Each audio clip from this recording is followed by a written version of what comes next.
Shabbat Shalom, hermanos y amigos. Laila Tov.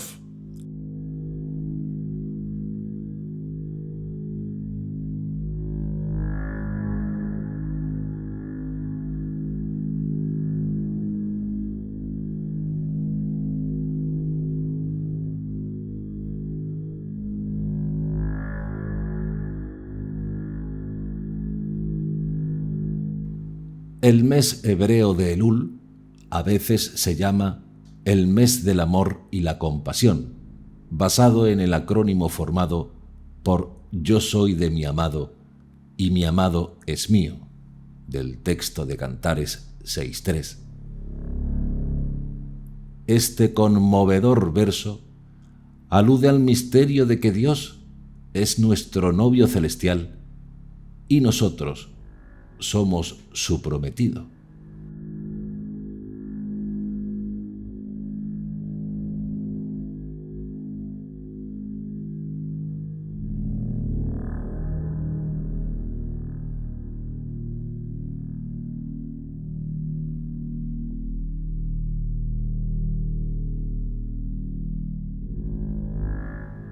Dios es el gran amante de nuestras almas, y la mayor mitzvá de todas es mantener la fe en la promesa de su pacto de amor.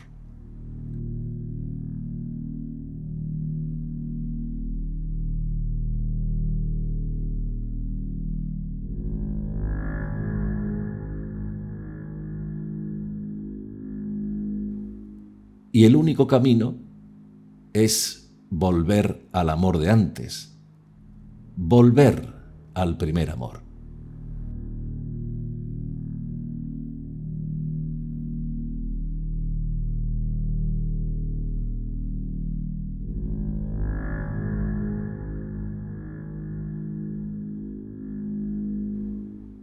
Y como está escrito en Apocalipsis, conozco tu conducta, tus fatigas y paciencia, y que no puedes soportar a los malvados, y que pusiste a prueba a los que se llaman apóstoles sin serlo, y descubriste su engaño. Tienes paciencia, y has sufrido por mi nombre sin desfallecer, pero tengo contra ti que has perdido tu amor de antes. Date cuenta, pues, de dónde has caído, arrepiéntete y vuelve a tu conducta primera. Si no, iré donde ti y cambiaré de su lugar tu calendario si no te arrepientes. Tienes en cambio a tu favor que detestas el proceder de los nicolaitas, que yo también detesto. El que tenga oídos, oiga lo que el Espíritu dice a las asambleas.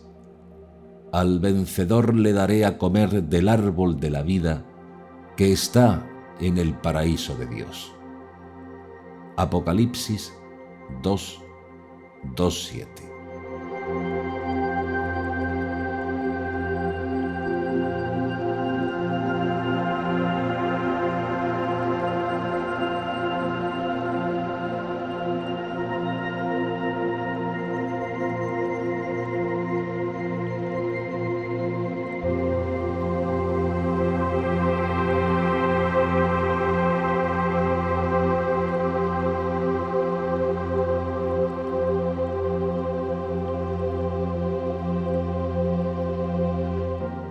Yeshua ilustró la idea de Teshuvá, es decir, regresar a Dios, al contar la historia del hijo pródigo.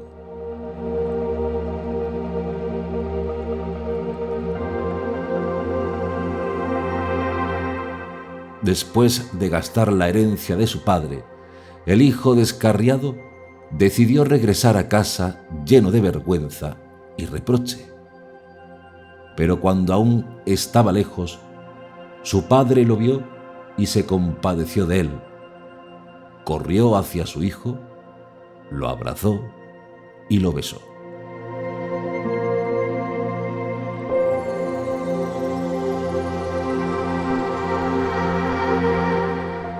Luego, el padre, ordenó una comida de celebración en honor al regreso a casa de su hijo perdido.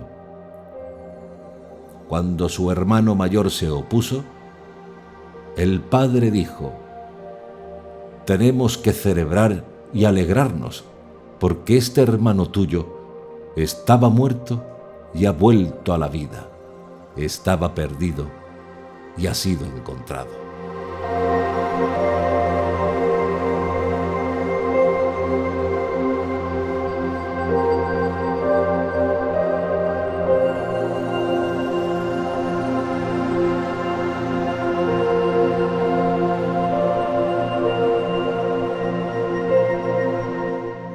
Esta parábola revela que Teshuvá significa en última instancia regresar a los brazos compasivos de tu Padre Celestial, porque Dios te ve cuando todavía estás muy lejos. Él corre hacia ti con afecto cuando empiezas a volver tu corazón hacia Él. De hecho, la compasión de Dios es tan grande que voluntariamente acepta la vergüenza de tus pecados y luego te adorna con una túnica fina, un anillo y unas sandalias.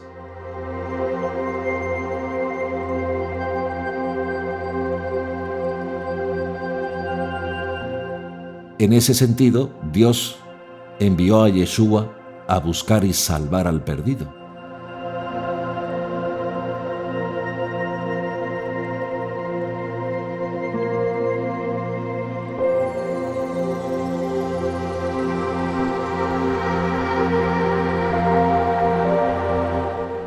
Yeshua se comparó a sí mismo con un pastor que dejó su rebaño para buscar una oveja perdida y después de encontrarla, puso la oveja sobre sus hombros con regocijo.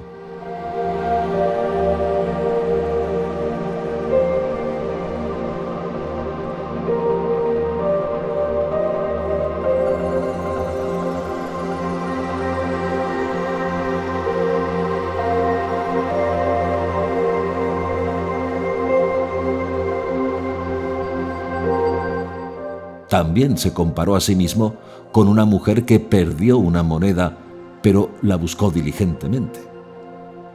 Una vez que la encontró, reunió a sus amigos y vecinos y les dijo, como leemos de Lucas 15, 8, 10. «Regocíjense conmigo, porque he encontrado la moneda perdida».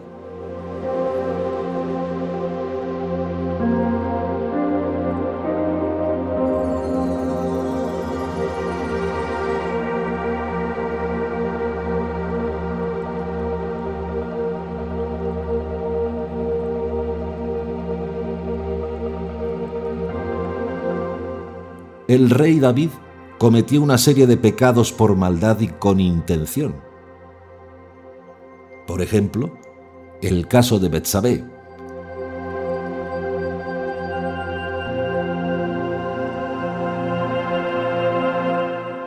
El segundo libro de Samuel, 11:1 al 12:25, relata el adulterio de Betsabé con el rey David.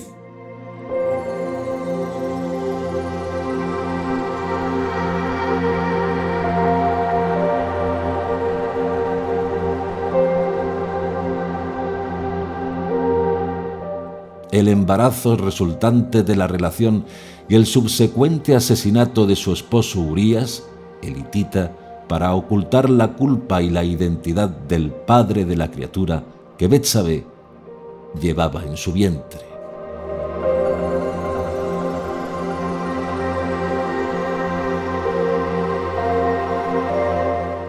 Sin embargo, el plan de los amantes fracasó cuando Dios denunció a David por medio de una parábola que dijo el profeta Natán y que finalizó con una sentencia en forma de pregunta.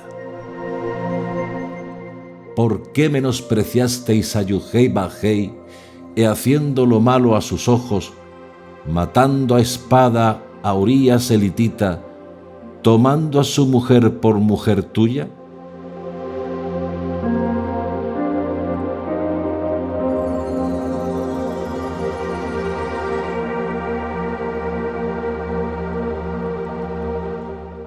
¿Y qué dijo David? Se preguntó: ¿qué sacrificio puedo presentar delante de Dios? Dijo David: no hay sacrificio que yo daría. Es decir, no hay sacrificio que pueda presentarte, ninguno, sino que tú tengas misericordia de mí.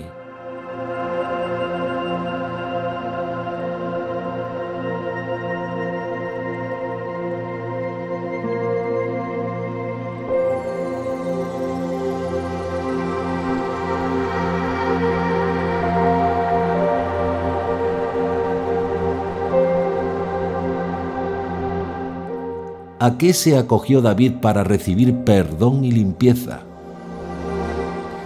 La única cosa a la que se pudo agarrar fue a la misericordia y al perdón de Dios.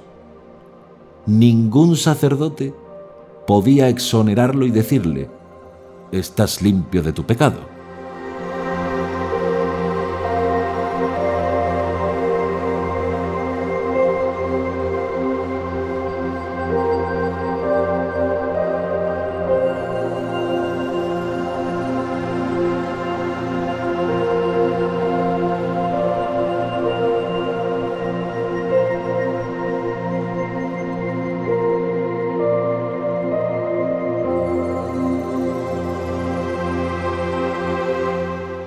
Según la Torá, no podía sacrificar un animal para expiar su pecado.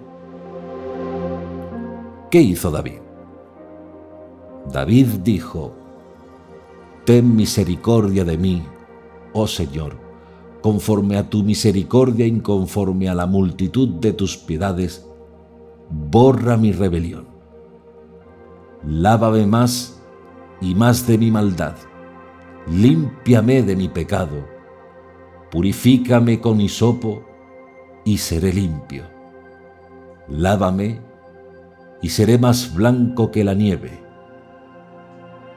Es lo único que podía hacer y exclamar. ¿Cuál fue el único sacrificio que encontró el rey David?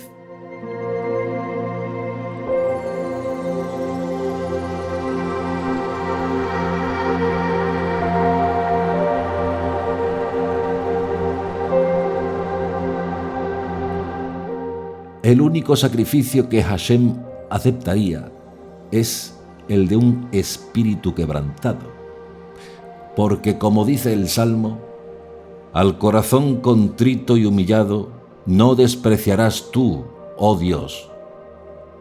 Salmos 51:17. Es decir, eso fue lo único. No había otra. Solo Teshuvá, retorno al camino.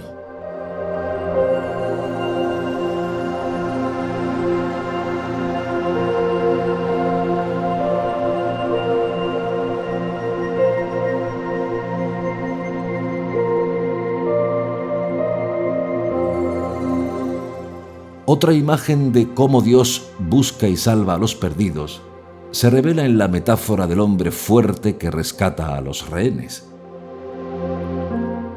Fuimos cautivos por el poder del maligno, pero Dios, voluntariamente, envió al Goel, al Redentor, para rescatarnos del cautiverio. Vio que no había nadie y se maravilló de que no hubiera intercesor. Entonces le salvó su brazo y su justicia le sostuvo. Isaías 59:16.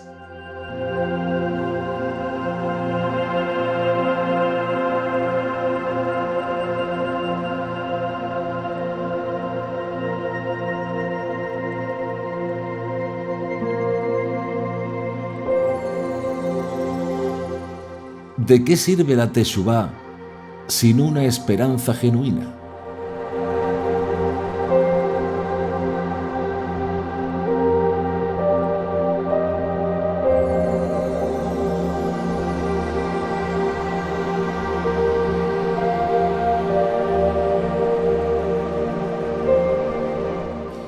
Si esperamos ser rechazados o desaprobados por Dios, es poco probable que demos el primer paso para regresar a Él con teshuvá verdadera.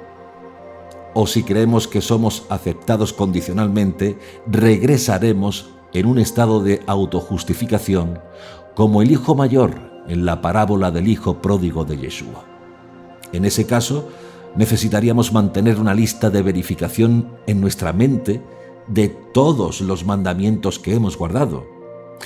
Pero, de ser así, consideraríamos nuestra obediencia como una virtud o un mérito, y si tuviéramos algún escrúpulo acerca de nuestro servicio, nos sentiríamos obligados a realizar mitzvot adicionales para aliviar nuestro sentimiento de culpa.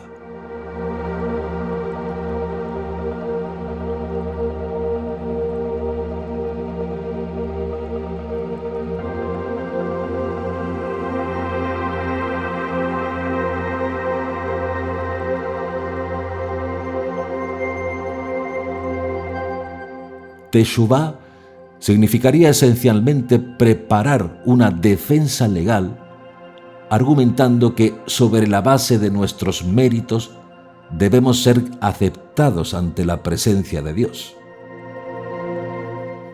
En última instancia, tal arrepentimiento equivaldría a una demanda de que seamos declarados justos, amables, dignos, en otros términos.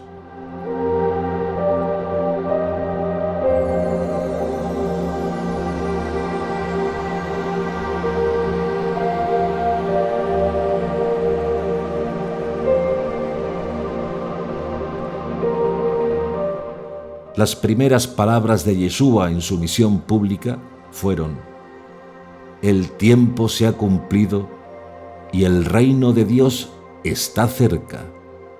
Convertíos y creed en la buena nueva».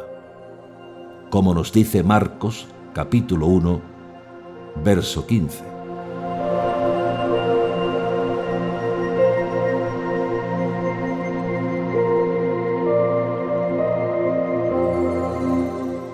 La buena noticia es que vamos a ser liberados de la maldición de la ley, es decir, del Yetzer Hará, la mala inclinación, y de los esfuerzos inútiles de buscar la autojustificación ante Dios.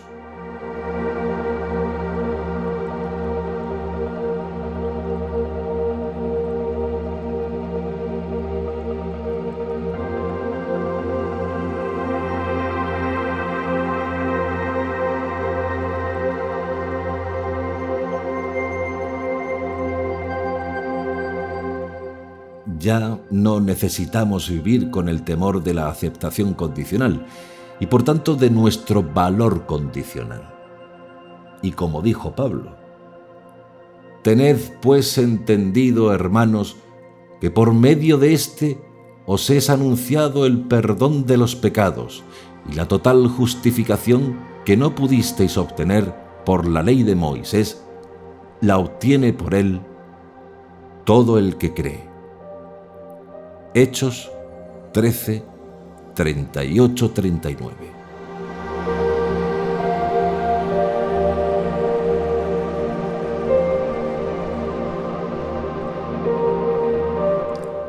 Es decir, la total justificación no se podía obtener con la ley de Moisés.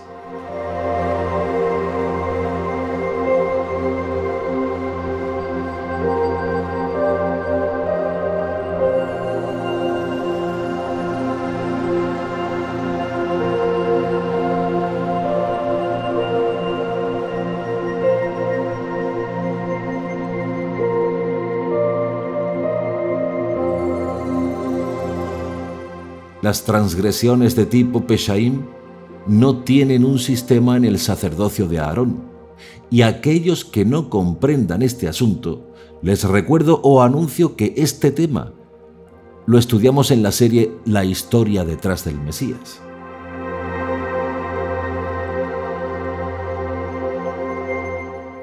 El arrepentimiento que predicó Yeshua estaba indisolublemente conectado con las buenas nuevas de que Él es la respuesta de Dios al problema de nuestro pecado.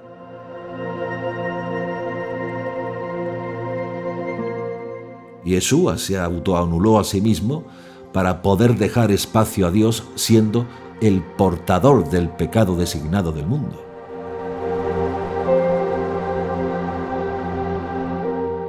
Yeshua se despojó de su gloria real y poder para ser el sumo sacerdote según el orden de Malquisedec y el mediador del nuevo pacto.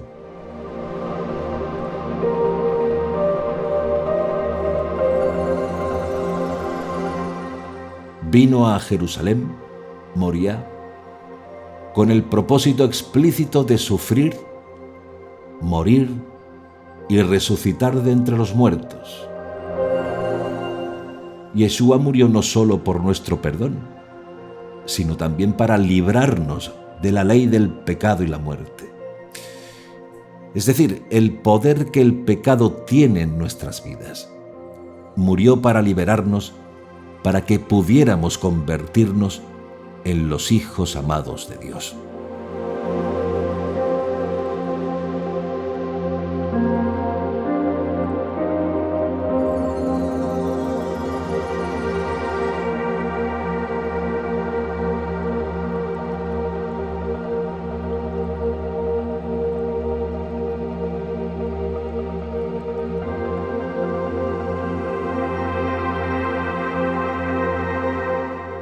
Yeshua, ciertamente, no estaba llamando a la gente a convertirse en seguidores de los escribas y fariseos, quienes eran guías de ciegos e hipócritas.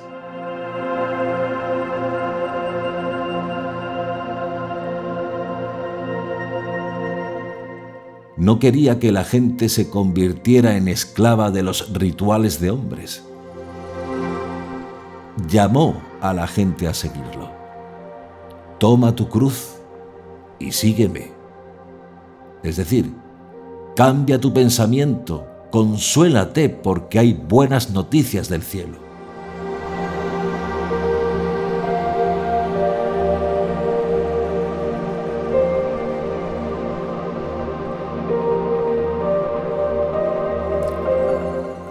La aceptación incondicional de Dios se da a aquellos que confían en la justicia de Yeshua en lugar de cualquier justicia propia que se pueda obtener al realizar las obras de la ley.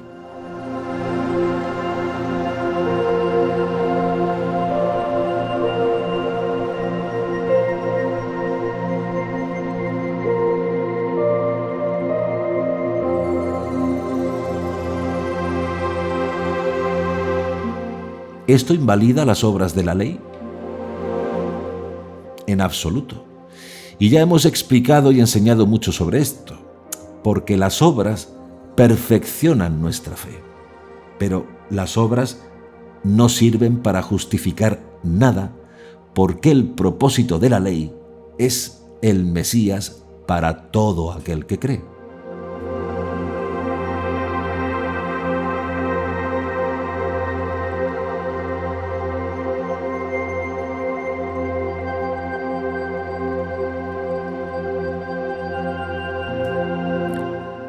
El mensaje de salvación de Yeshua fue rechazado por el establecimiento religioso de su época, así como también lo rechazan todas las demás religiones y filosofías basadas en el karma, que creen que las buenas obras son suficientes para ganarse un lugar en el cielo.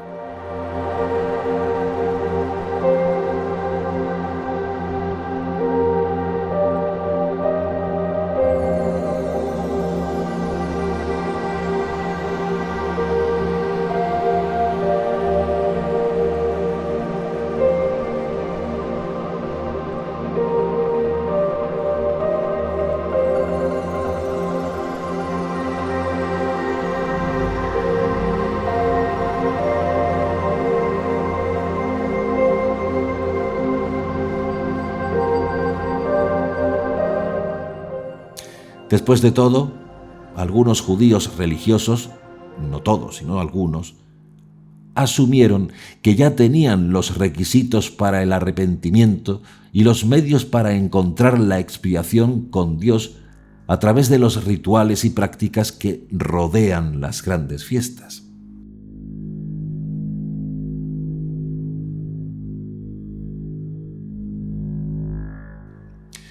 Su religión era esencialmente una meritocracia basada en la actuación de los que pensaban que impartían zehut y justicia al alma. Pero Yeshua les explicó a aquellos que confiaban en sí mismos en que eran justos que una persona no es justificada sobre la base de sus supuestas buenas obras o méritos, sino completamente apelando a la compasión y misericordia de Dios.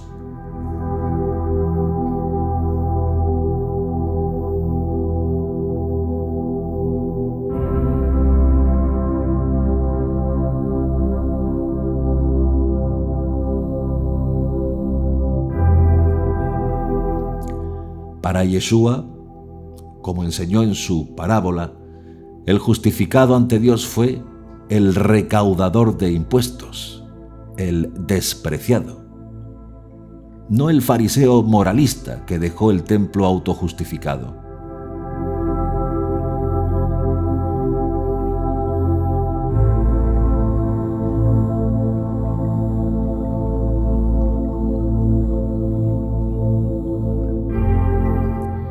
Y para comprender mejor la parábola de Yeshua, voy a leerla.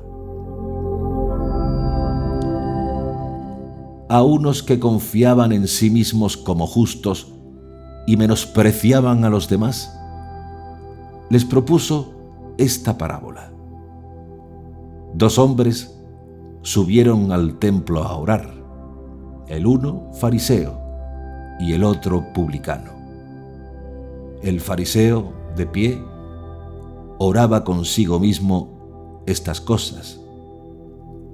Oh Dios, te doy gracias porque no soy como los demás hombres, ladrones, injustos, adúlteros, tampoco como este publicano. Ayuno 2 veces a la semana y pago el diezmo de todo lo que gano.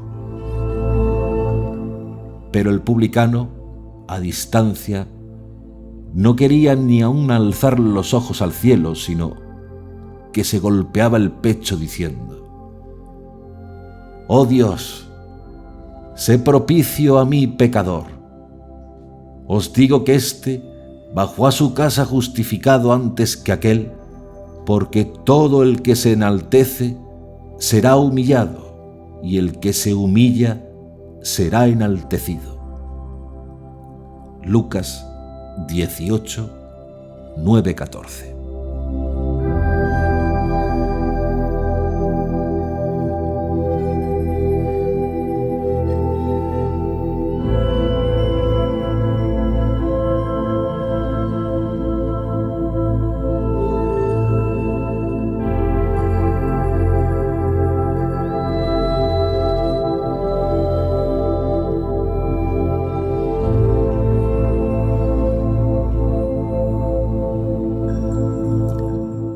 Siempre debemos recordar que Adonai está por nosotros y no contra nosotros. Pero todo esto es si hay arrepentimiento, porque si no lo hay, no hay nada.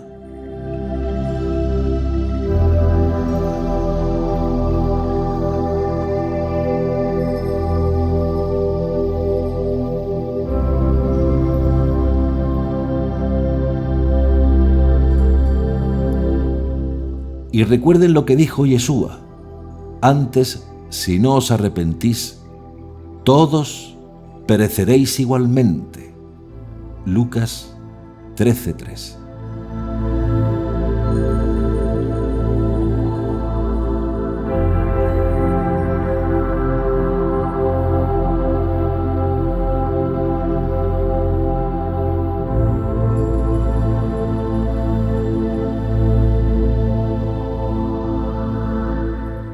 El arrepentimiento es la base de todo, y Hashem borra nuestras transgresiones si hay un corazón contrito y humillado, si hay un corazón no altanero delante de Dios y es humilde delante de Dios.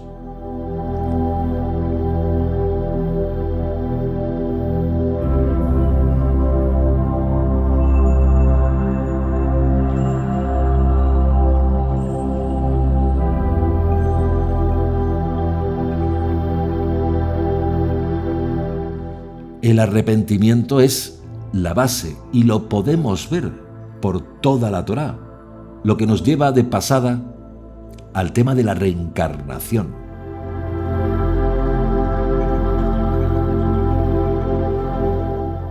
La idea de que Dios, a una persona que muere, le permite volver a este mundo para reencarnarse en un cuerpo nuevo y diferente al que tuvo en su vida previa, no una, sino hasta 613 veces, formando así un ciclo de vida y muerte, de reencarnación tras reencarnación casi interminable, es totalmente contraria a la enseñanza del judaísmo de Yeshua o la Torá.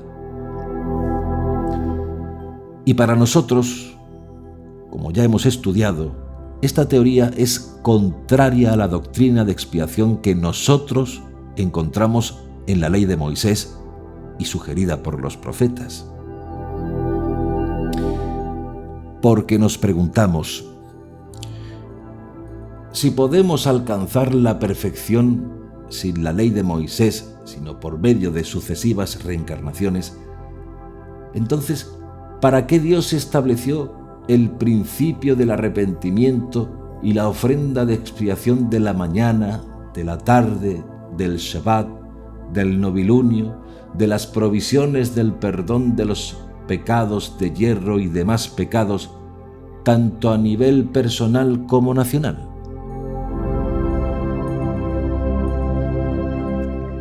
Si nosotros pudiéramos alcanzar la expiación con reencarnaciones, sin tener en cuenta la expiación anunciada por los profetas, específicamente por el profeta Isaías, ¿qué sentido tiene lo que dijeron los profetas si podemos alcanzarlo sin nada de eso?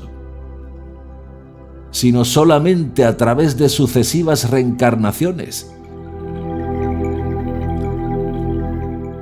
Teniendo en cuenta que Isaías dijo: un Goel vendrá a Sión para rescatar a aquellos de Jacob que se conviertan de su rebeldía, oráculo de Adonai. Isaías 59:20.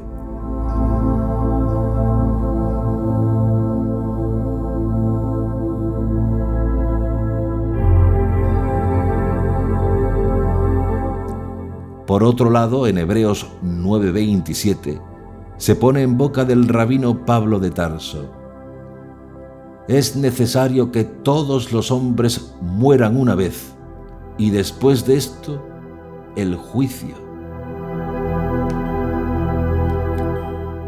En consecuencia, está bien clara la teología de los nazarenos: morir una sola vez. Es decir, morir una sola vez es lo normal, pero no 3 veces, no 10 veces, no 613 veces. Por tanto, no hay tal cosa como 613 oportunidades adicionales de nacer de nuevo para corregir nuestra alma, porque si no, pisoteamos la esencia misma del arrepentimiento y del perdón. Y por eso es que Isaías dijo: dejen impíos su camino y el hombre inicuo sus pensamientos, y retorne a Hashem, el cual va a tener de él misericordia, y al Dios nuestro, que va a ser amplio en perdonar. Isaías 55, 7 al 9.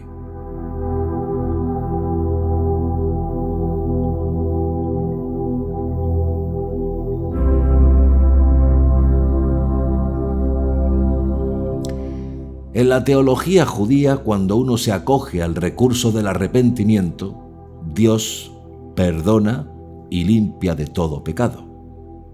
Y por eso está escrito en Juan: si decimos que no hemos pecado, lo hacemos a él mentiroso, Primera de Juan 1:10.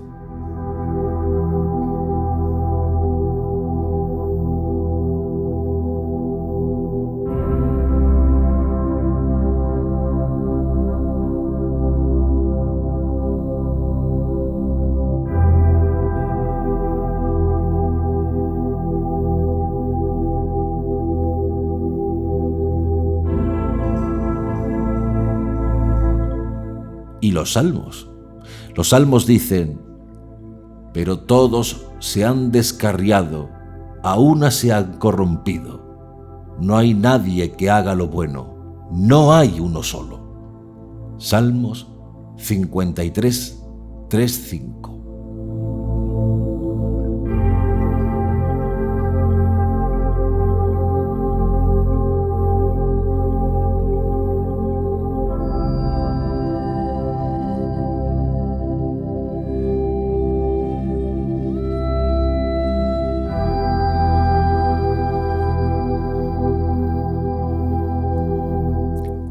Ahora bien, cuando se hace arrepentimiento verdadero y sincero y no cultural, se está haciendo lo correcto, no para mitigar nuestra conciencia, no como un recurso para acallar nuestro sentido del dolor por algo que hemos hecho mal y solamente quedarnos ahí, sino con el sentido de rectificar el alma, corregirse y estar bien con Dios.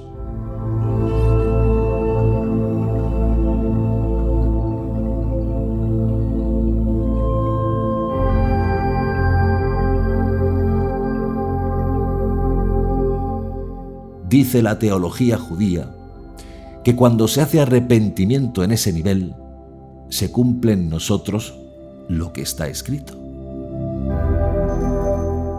Cuánto está lejos el oriente del occidente, hice alejar de ti tus transgresiones.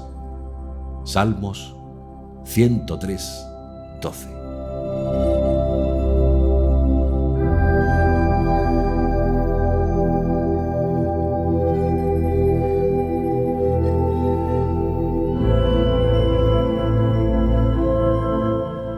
Y eso es lo que hace de los sufrimientos y muerte de Yeshua la piedra angular de la redención.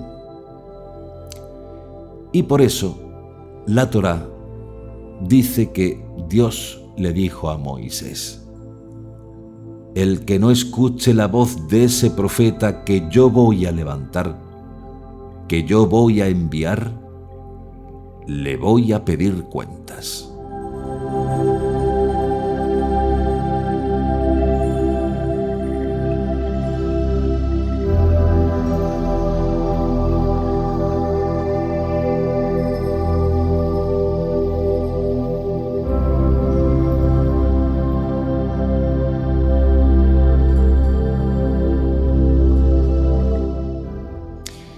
Y llegados a este punto, pregunto: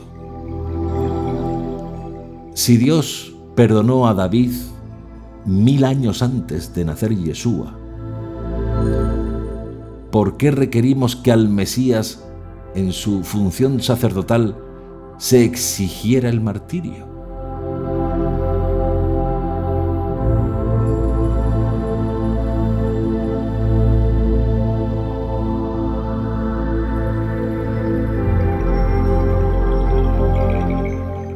¿Realmente perdonó Dios a David o no lo perdonó?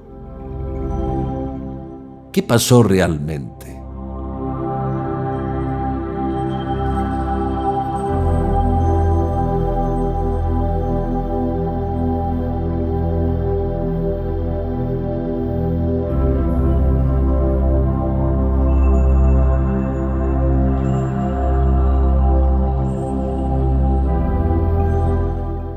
¿Realmente Dios perdonó el pecado del becerro de oro?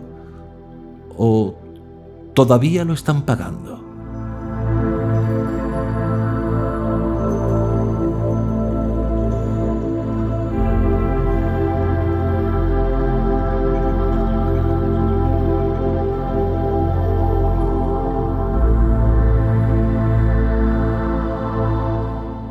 ¿No es el arrepentimiento suficiente para que Dios libere de la culpabilidad?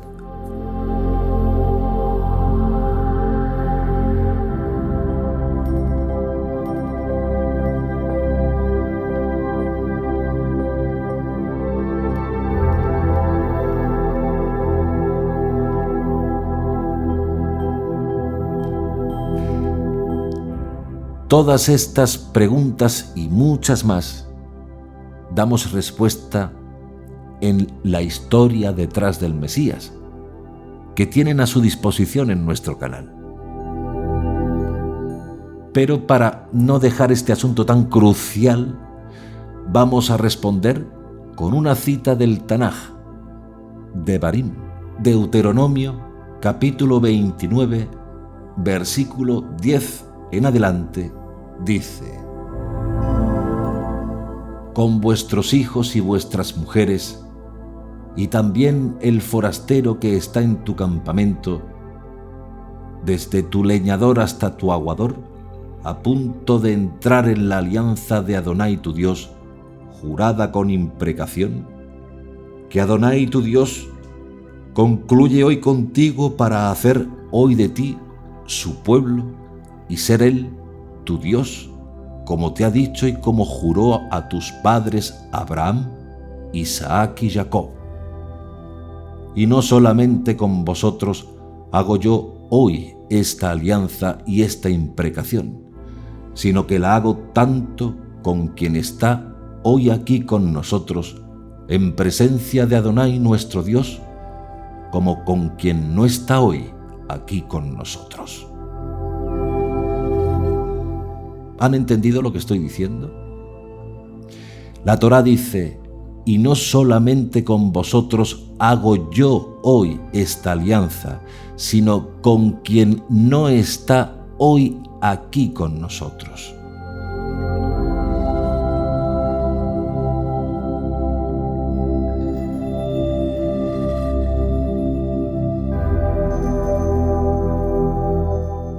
El pacto, todos los pactos, afectan a los que están presentes y a los que no están presentes.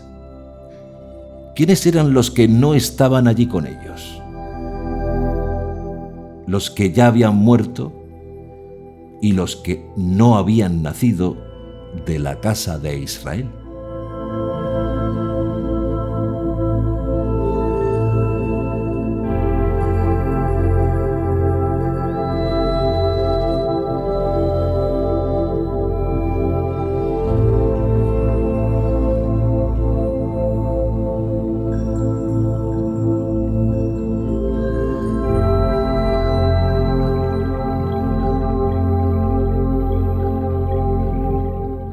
El pacto que Dios hizo con el pueblo israelita afecta a presente, pasado y futuro.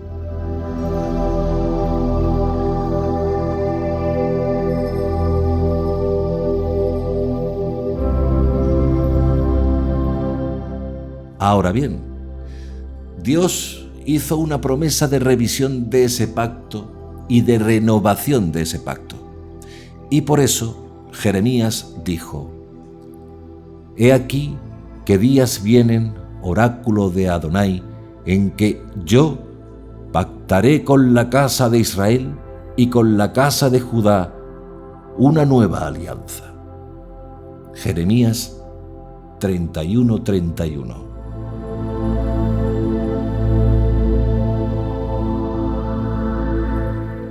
Es decir, donde quiera que haya una confirmación de ese pacto, incluye los que estén presentes y los que no estén presentes.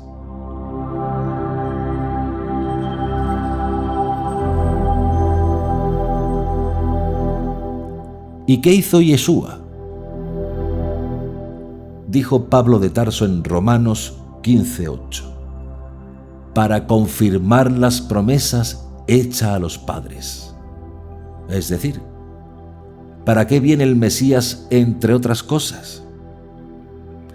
Para confirmar las promesas hechas a los padres. no para destruir las promesas, sino para dar cumplimiento.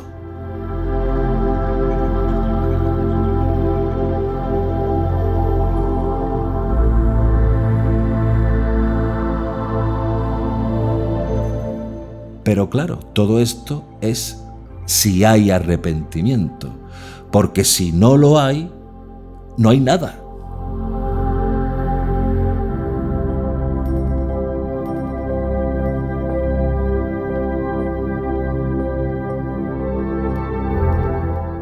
Y por eso dijo Yeshua: antes, si no os arrepentís, todos pereceréis igualmente. Lucas 13:3.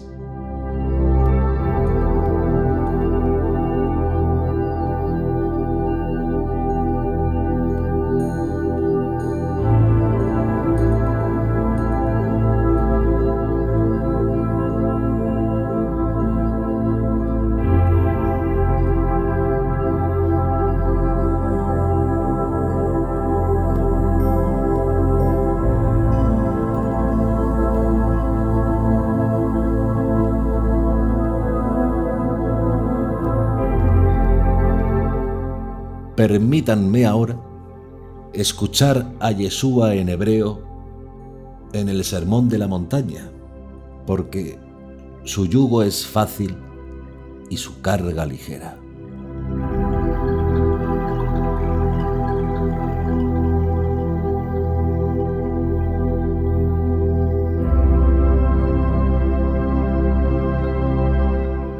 Tomad mi yugo sobre vosotros y aprended de mí, que soy manso y humilde de corazón, y hallaréis descanso para vuestras almas, porque mi yugo es fácil y mi carga ligera. Mateo 11, 29, 30.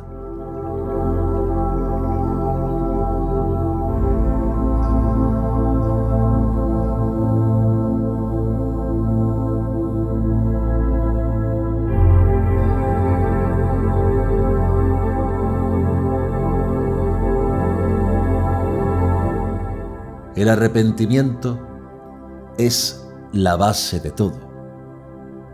Y si hay un corazón contrito y humillado, y si hay un corazón no altanero delante de Dios, y se es humilde delante de Dios, Él nos perdona una vez y para siempre.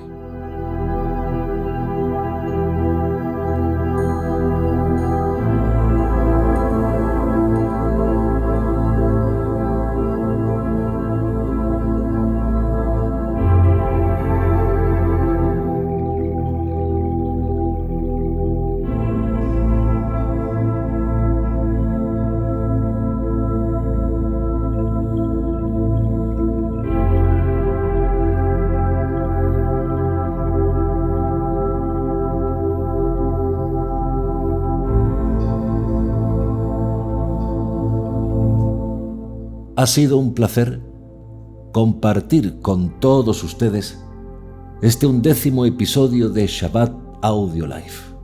Si lo desean, les emplazamos dentro de 2 semanas en la siguiente experiencia de Shabbat Audio Life. Feliz noche, Laila Tov, Shabbat Shalom.